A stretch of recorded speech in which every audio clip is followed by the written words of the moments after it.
if I can make that work. Now, here we go. Okay, we've got some very different light on Facebook and YouTube than we do on Instagram, but there you go. I so apologize for being a little bit late. I was actually, ironically, I was not having tea, but having a meeting with an English lady who I know. Most of you will know, Claudia Ricard. So we had an interesting conversation and just totally lost track of time. And so here I am now with you having tea and getting ready to talk about one of my favorite topics that hopefully you will also like.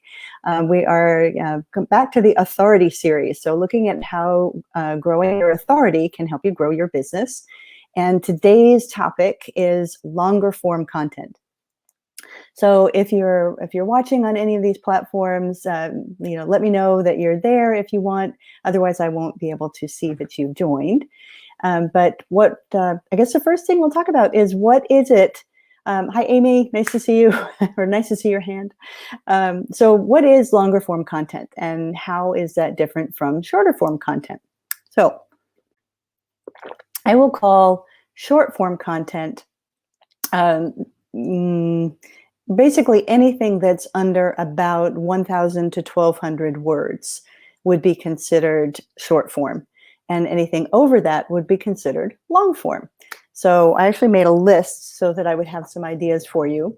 But before we get into that, I guess I should probably back up a little bit, right? And say, why does this matter?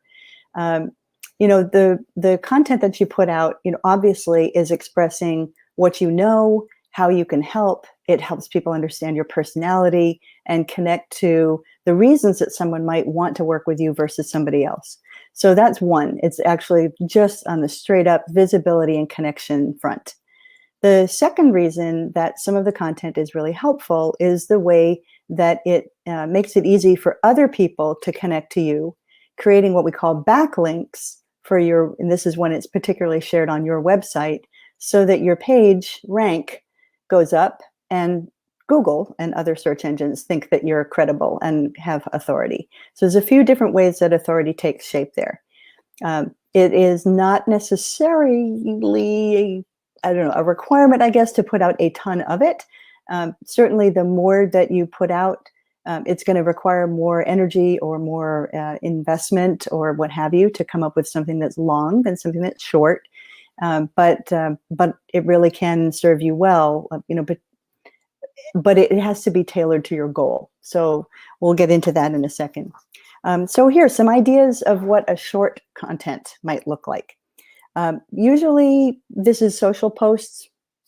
LinkedIn articles could fall into this category.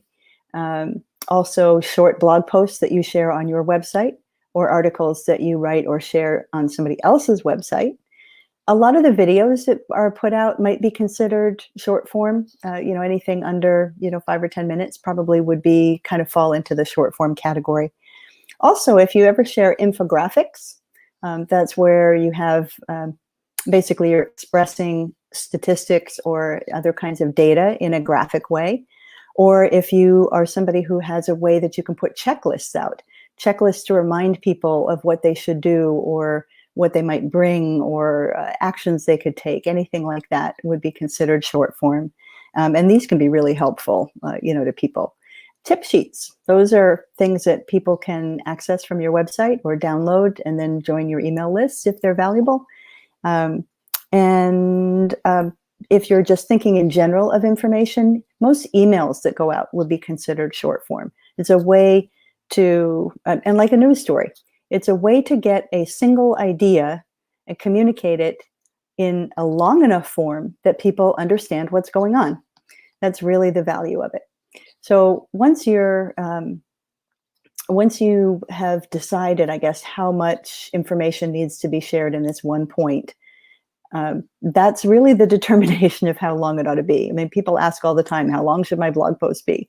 And I go right back to high school English. How long does my story need to be? It needs to be as long as it needs to be to tell the story. Unless someone's given you a requirement to fill a certain number of words, that's really what you want to do. When you get into long form content, that's when a lot of times people will say, well, you need the long form, things over 1,200, 2,000, 3,000 words is what's going to get you SEO value or search engine optimization. Sometimes that's true, and sometimes it's not.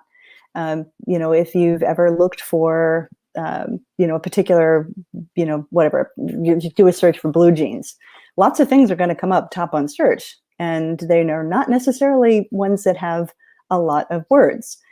So there are other ways that you can create search engine value and become an authority on a page than just with words. However, if you have a topic that's really meaty, something that has a lot of layers, and you want to create, you want to be known as an authority for that. Like, for instance, you could have, I don't know, like the ultimate guide to caring for dry skin. We'll say this one goes out to Sarita Herbals, who's a client of mine in the skincare category. There, you might want to have a really long page that covers every single thing that you could think of about that topic. That's called a pillar page. And one of the advantages is that it does allow your content to kind of be an answer for lots of different types of questions that people might search for. And all of that information is one factor that can help your page be considered an authority in search engines. There are other factors too, but that's often one piece of it. Other kinds of long form content that can be really helpful. Well, obviously longer blogs might be, another thing. White papers are definitely high on the list. Not every kind of business does white papers, but a lot of the business to business people could have that as a goal, to have a white paper out. And case studies, doing a case study of clients' success stories or anything like that, that could be considered long form. Webinars are usually, guides often are, ebooks, and of course, full-length books are certainly high in that category. Courses and tutorials also fall into there. So anything that's really diving deep into a subject would be long form. And, one of the questions that people sometimes ask me is, I'm not a writer, or I can write really well, but I don't have time to do that. So how am I going to get this stuff done? And, this is where, I think if you have not worked with someone who is a writer before, then you might not realize that it's very possible for writers to, kind of non-creepily crawl into your head, get all the information out of it, leave, and come up with, a first draft of something that's written that sounds like you, captures the ideas that you wanted to get across, and often can add additional research and additional insights. Writers and people who are focused on content are very good and experienced typically at being able to ask the right questions, listen really well, and then move forward to create the content that's needed, whatever that is. And the strategy behind that content is, it's a factor as well. Let's see, how am I doing here on time? I don't want to hold everybody up forever. We can always break this into 2 videos if we need to, but one thing I wanted to do is give you an example. So maybe we'll make this be our closing thing for today. Here's an example of somebody who has done very well with a long form piece. So Sylvia Inks, some of you may know, she's a local financial coach in the Raleigh area. And she has this book, which will be backwards for some of you, but it's Small Business Finance for the Busy Entrepreneur. And she came out with this book in about 2016, I think, if my copyright is correct. And since then, she's also done a couple of different types of courses. I have taken her course. It's excellent. If you are a small business owner, I highly recommend it. And I think she said the next one is going to be starting towards the end of October. So I'll make sure I put that out when the time comes. But Sylvia created this book, which has helped her become, first of all, be able to share information with people that helps them get to know what her skill set is, help them through reading her writing to see whether the things that she talks about and the way that she addresses it is going to connect with them and resonate with them. She also does public speaking. She also, of course, has a blog that's out regularly. She does emails. And so all of these different forms of putting content out reinforce the fact that she has expertise. The fact that, that other people recommend her is certainly an important piece of icing on the cake as well.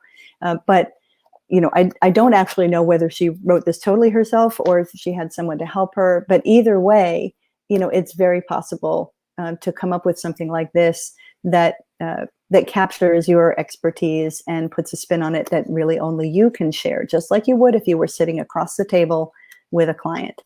So for those of you that have information to share or skills or expertise to share, a book, even if it's not this fat, is a way to go.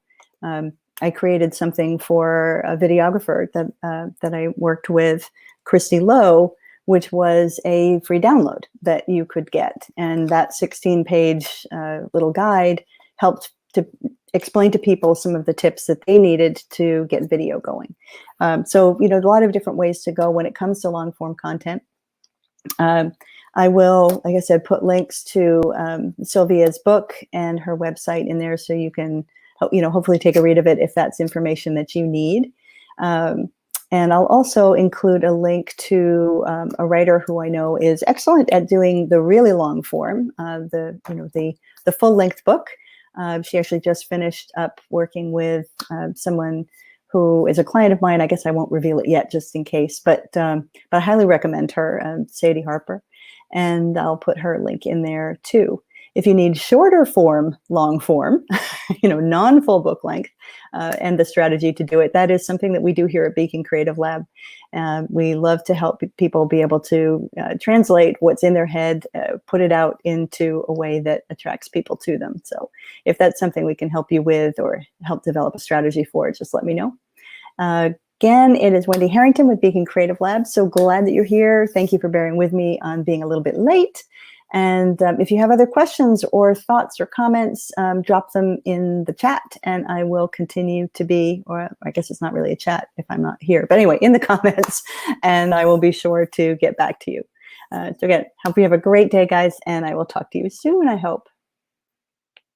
End that one, and we'll end this one.